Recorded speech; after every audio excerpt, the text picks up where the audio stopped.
ভারতবর্ষ স্বদেশ আমার স্বপ্ন গো, তোমাতে আমরা লোভিয়া জনম, ধন্য হয়েছি ধন্য গো। একথা বলার অপেক্ষা রাখে না যে 1947 সালের 15ই আগস্ট ভারতের স্নিগ্ধ মাটিতে ফুটেছিল আশার সুগন্ধ গোলাপ, উদিত হয়েছিল নতুন রাঙা সূর্য। এটি একটি জাতির দীর্ঘ প্রতীক্ষার অবসান। এই প্রিয় কাঙ্ক্ষিত দিনটি লক্ষ লক্ষ মানুষের ত্যাগের স্মৃতি। এটি অশ্রু আর রক্ত দিয়ে লেখা ইতিহাস।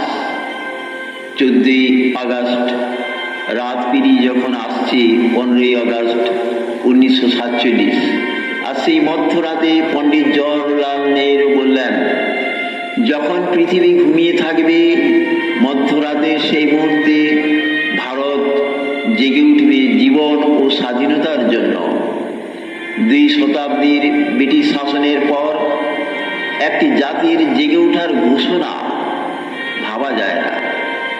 এখন আমরা প্রতি বছর নতুন উদ্দীপনায়, নব আহ্লাদে, মহাসমারোহে ওই দিনটি পালিত করি।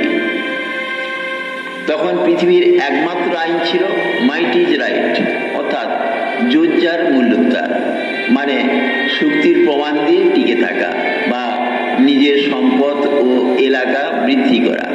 সেই থেকেই ভারতে বিভিন্ন জাতির কর্তৃত্ব এসেছে।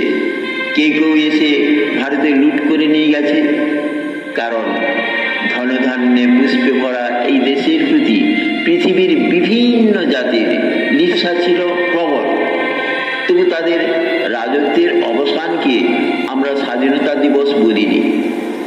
কিন্তু আমাদের দেশের ইতিহাসে ইংরেজদের আগমন আমাদের চরম, জঘন্য, ঘৃণ্যতম একটি অধ্যায়। তারা এমন একটি জাতি যাদের অত্যাচারের মাত্রা ও ব্যাপ্তি দুটি হৃদয় বিদারক। তারা আমাদের দেশের মানুষদের মুখের খাবার কেড়ে নিয়ে নিজেদের দেশে পাচার করেছে। তাদের শোষণ ও নিপীড়নের কথা শুনলে চোখে জল আসে। তারা আমাদের স্বাধীনতা দেয়নি, স্বাধীনতা আমাদের ছিনিয়ে নিতে হয়েছে। এ বিষয়ে খুব মূল্যবান কথা বলেছেন Abraham Lincoln. Those who deny freedom to others deserve it not for themselves, অর্থাৎ যারা অন্যকে স্বাধীনতা দেয় না তারা নিজেরাও স্বাধীনতার যোগ্য নয়। নেলসন ম্যান্ডেলা বলেছেন, স্বাধীনতা পাওয়ার সহজ কোনো পথ নেই।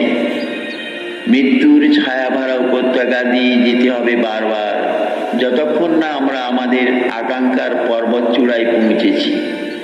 এর পিছনে রয়েছে বিপ্লবীদের আত্মত্যাগ, ছাত্র, যুবক, কৃষক, শ্রমিক, অসংখ্য সাধারণ মানুষের অংশগ্রহণ। সব মিলিয়ে তৈরি হয়েছিল স্বাধীনতার এক বিশাল স্রোত। আমরা বলতে পারি স্বাধীনতা হওয়ার পিছনে এক মহান দেশপ্রেমিকের যথেষ্ট অবদান ছিল।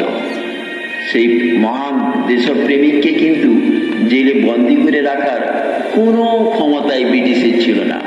তাকে নজরবন্দি করে রাখা হয়েছিল। তা সত্ত্বেও নিজ বুদ্ধি ও কৌশলের সাহায্যে ব্রিটিশের কড়া নজরকে ফাঁকি দিয়ে দুর্গম পাহাড় পর্বত অতিক্রম করে জার্মানির হিটলারের সহযোগিতা নিয়ে সাত সমুদ্রের ওপারে জাপানে পদার্পণ করে তিনি দেশবাসীর উদ্দেশ্যে এক ভাষণ দেন, যা সারা পৃথিবীর সমস্ত মানুষ ভেসে আসা বেতার তরঙ্গে তার বক্তব্য শুনে বিস্ময়ে হতবাক হয়েছিল। আমি সুভাষ বলছি, আমি সুভাষ বলছি, আমি সুভাষ বলছি।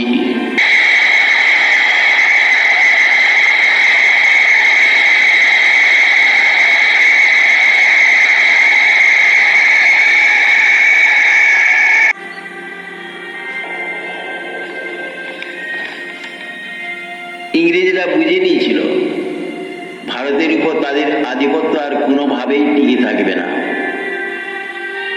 হাওয়ায় ভাসছে ব্রিটিশের বুকে কাঁপন ধরিয়ে দেওয়া সেই কণ্ঠ, सार फिरसी की तमन्ना अब हमारे दिल में है। सार फिरसी की तमन्ना अब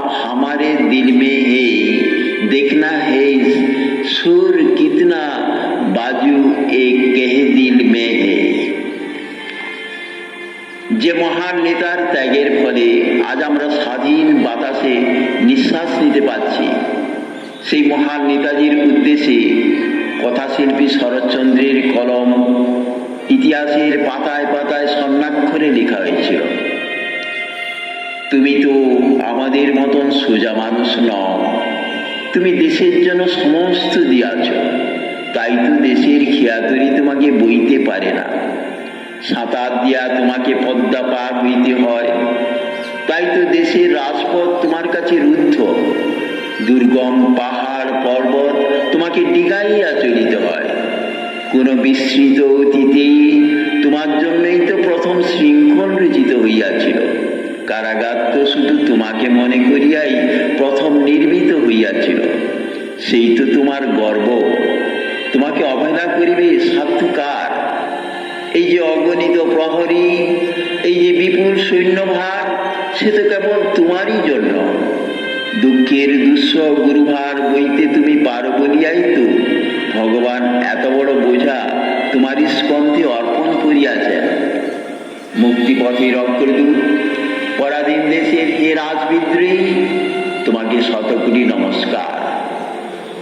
একটি প্রশ্ন ওঠে, মহাত্মা গান্ধী, নেতাজি সুভাষচন্দ্র বসু, পণ্ডিত জওহরলাল নেহরু, সারদা বল্লভভাই প্যাটেল, মাওলানা আবুল কালাম আজাদ, আরো অনেক অনেক বীর সন্তানেরা যে আশা নিয়ে এই দেশকে বিদেশের শৃঙ্খল থেকে মুক্ত করেছিলেন, তা কি আমরা ভোগ করছি? ভেবে দেখুন, স্বাধীনতার ৭৯ বছর পর আমরা স্বাধীনতাকে কিভাবে ব্যবহার করি? স্বাধীনতা অর্জনের চেয়ে তা রক্ষা করা বেশি কঠিন।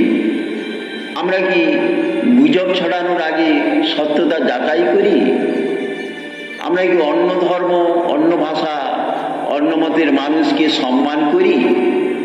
আমরা কি দুর্নীতিকে প্রত্যাখ্যান করি? স্বাধীনতা শুধু অধিকার নয়, আমাদের কিছু দায়িত্ব রয়েছে। দেশ নায়করা জানতেন না স্বাধীন ভারতের ভবিষ্যৎ কেমন হবে, তারা জানতেন না ভারত কত বড় হবে, কত দূরে যাবে। তারা শুধু একটি স্বাধীন ভারতের স্বপ্ন দেখেছিলেন মাত্র। আজ সেই ভারত আমাদের হাতে।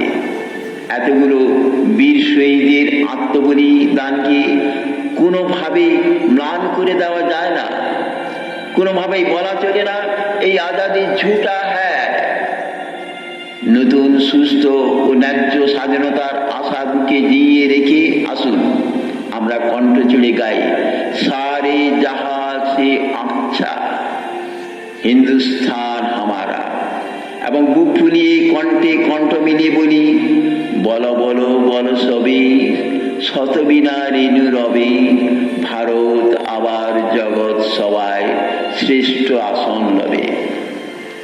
এই আশাবাদ ব্যক্ত করে সকলকে আন্তরিক ধন্যবাদ জানিয়ে আমি আমার বক্তব্য এখানে শেষ করছি। জয় হিন্দ।